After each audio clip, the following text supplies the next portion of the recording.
It's Rick and Sasha with George Wilborn. Today, we're supporting black businesses. Hit us up if you want to be part of this, 888-909-1514, and slide into our emails, rickandsasha@gmail.com. Sasha, we got a special guest. She is the president and CEO of Michele Foods.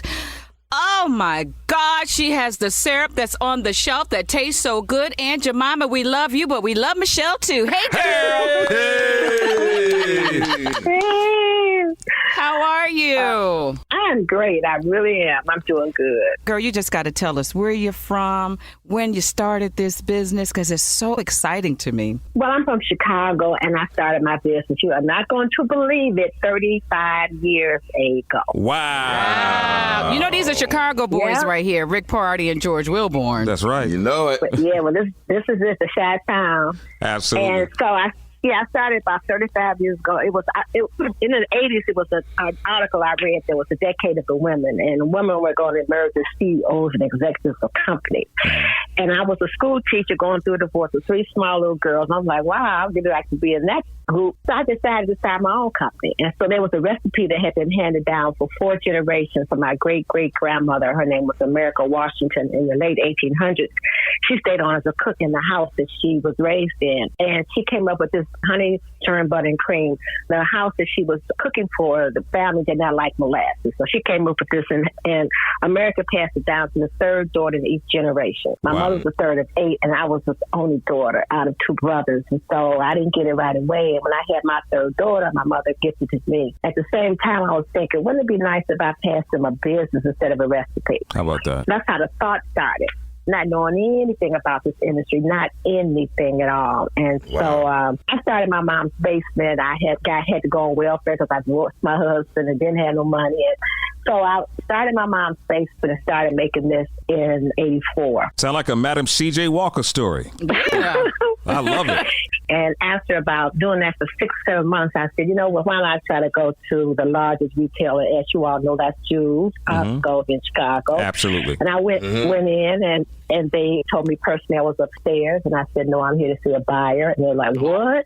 And so I went in and met the buyer. And he looked at me and said, I've never seen an Afro-American woman walking here with her name on the bottle and the name of the company. And let's try this on the shelves. And they put it on the shelves 35 years ago, and we have not ever left the shelf. Go, girl! I've been kind of busy, and no one knows about my biggest challenge. I knew you were going to ask you that. Everyone asked you that. It was consumer awareness. No one knew I was on the shelf. Absolutely. Yeah. And how has that changed now with the whole Aunt Jemima and the controversy that was surrounding that syrup? It changed overnight. Honestly, my daughter posted on our Instagram page a picture of Aunt Jemima and Michele syrup really the day before this even happened, and we didn't even know if she was going anywhere. And I went to bed, my tech guy called me and said, your site is crashed. What do you think my site is crashed? He said, it's about 453 people sitting on your site. And then we fixed it. It crashed again.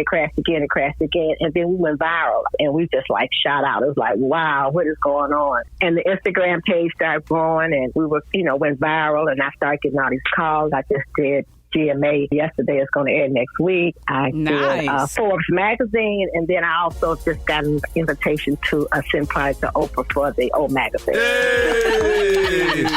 That is incredible. So I got to ask you this. Miss Butterworth and Aunt Jemima been sitting on the shelves for a long time, and you were just over there. Nobody didn't notice you.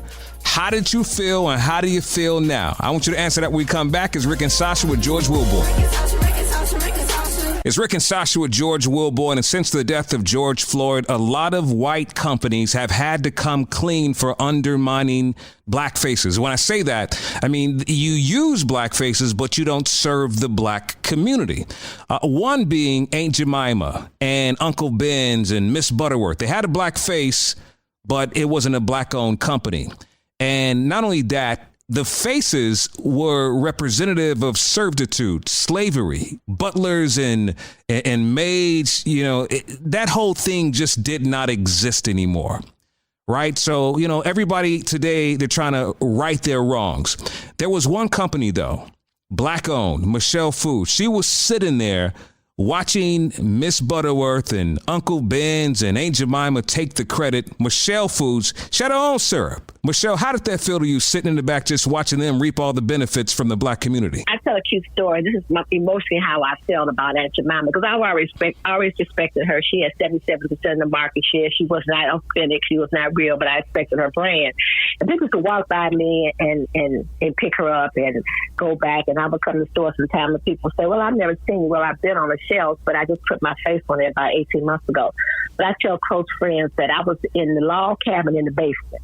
And I came upstairs, and the door was open, and Aunt Jemima and Miss Butterworth had left me the house. Wow. And I was like, wow, they had found after 35 years they left the house. So that's how I kind of feel. I never expected this overwhelming response. I never thought that people would say, okay, it's a service, but I think the support that we're giving small businesses and African-American businesses and businesses around color are so wonderful, because I've been sitting back waiting, patiently for the consumer awareness piece.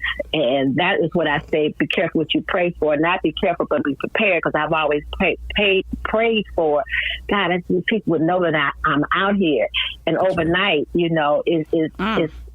awareness has come. And so I just hope this helps other small businesses to understand that, just keep grinding and keep doing what you're doing and create your craft as best you can, so when the opportunity comes, you can step right in. There it is. That's nice. Woo. Ladies and gentlemen, this is the president, CEO of Michele Foods, Michele Hoskins. Yeah. Nice. Woo. Congratulations. Thank you, guys. Thank you. Thank you so much for having me this afternoon. I really appreciate it. I appreciate all three of you, and may God keep you blessed and safe. God bless you. Well, thank you.